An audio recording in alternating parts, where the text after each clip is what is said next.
Welcome to Moments in History channel. December 14th, 2025. A date that will forever be etched into the memory of Australia. On what should have been a joyous evening at Sydney's iconic Bondi Beach, a scene of celebration turned into one of unimaginable horror. As hundreds gathered for the first night of Hanukkah, a festival of lights symbolizing hope and resilience, the darkness of extremist violence descended. The local Jewish community had organized the event, drawing families, friends, and beachgoers together. The air was filled with anticipation for the lighting of the menorah, a beautiful tradition shared by the sea. But in a matter of moments, that peaceful atmosphere was shattered. Two gunmen, a father and his son, aged 50 and 24, launched a coordinated and merciless attack on the unsuspecting crowd. Witnesses described scenes of pure chaos and terror. Gunfire echoed across the beachfront, replacing the sounds of celebration with cries of panic and pain. People ran for their lives, seeking cover wherever they could find it. In the midst of the mayhem, it was a deliberate and targeted assault, an act of antisemitic violence that struck at the very heart of the community. First responders rushed to the scene, navigating the pandemonium to confront the attackers and aid the wounded. The confrontation was fierce. When the gunfire finally ceased, one of the perpetrators had been neutralized by police, while the other was critically injured and taken into custody. The immediate aftermath was a landscape of devastation. The attack claimed the lives of at least 15 people and left more than 40 others injured, including brave police officers who ran toward the danger. The horror didn't end there. As authorities secured the area, they made a chilling discovery. Improvised explosive devices had been planted at the site. This was not just a shooting. It was a meticulously planned act of mass terror, designed to inflict maximum carnage. Investigators quickly began to piece together the motive behind this heinous act. The father and son duo appeared to be inspired by extremist ideology, with links to Islamic, state-aligned beliefs. While there was no evidence to suggest they were part of a larger, organized terror cell, their personal radicalization had culminated in this devastating, lone wolf-style attack. The Bondi Beach massacre now stands as the deadliest terrorist attack in modern Australian history. It surpassed the tragic Martin Place siege and became the nation's most lethal mass shooting since the Port Arthur massacre in 1996, a tragedy that fundamentally changed Australia's relationship with firearms. The shockwaves from Bondi reverberated far beyond Sydney. A nation was plunged into mourning. Vigils were held across the country, with candles lit in solidarity. Their flames acquired defiance against the darkness that had tried to extinguish the light of Hanukkah.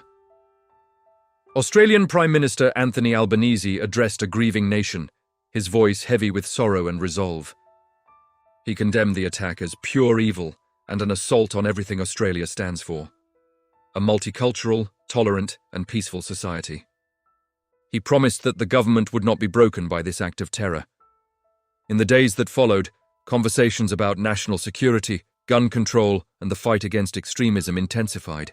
The Prime Minister vowed to strengthen existing laws and bolster protections for all communities, ensuring that such a tragedy would never be repeated. He emphasized that the attack was not a reflection of any faith, but the twisted ideology of a violent few. The international community responded with an outpouring of support. Leaders from around the world offered their condolences, expressing solidarity with Australia, the victims' families, and the global Jewish community. Messages of unity and shared grief flooded in, a reminder that in the face of such hatred, humanity's instinct is to come together. These condemnations were a powerful rejection of the antisemitism and extremism that fueled the attack. Yet amidst the overwhelming grief and horror, incredible stories of human bravery began to emerge. Tales of ordinary people performing extraordinary acts. Bystanders who, without a second thought for their own safety, tackled the attackers, disrupting their rampage and saving countless lives. Stories of strangers helping one another, shielding children, administering first aid, and guiding people to safety. These were acts of pure courage, spontaneous and selfless. They were a powerful testament to the resilience of the human spirit. In the darkest of moments, these flickers of light, of heroism and compassion, shone brightly. They were a defiant answer to the hatred that had descended on Bondi Beach. These individuals became symbols of hope, showing that even when faced with the worst of humanity, the best of humanity will always rise to meet it. The attack on Bondi Beach was a deep wound inflicted on the soul of a nation. It was a brutal reminder that the threat of extremism is real and ever-present, but it also ignited a powerful response. It brought communities closer, reinforcing the bonds of a multicultural society that refuses to be divided by hate. The calls for unity, love, and understanding grew louder than the echoes of the gunfire. The path to healing will be long and arduous for the survivors, the victims' families, and the entire community. The psychological scars will remain long after the physical wounds have healed.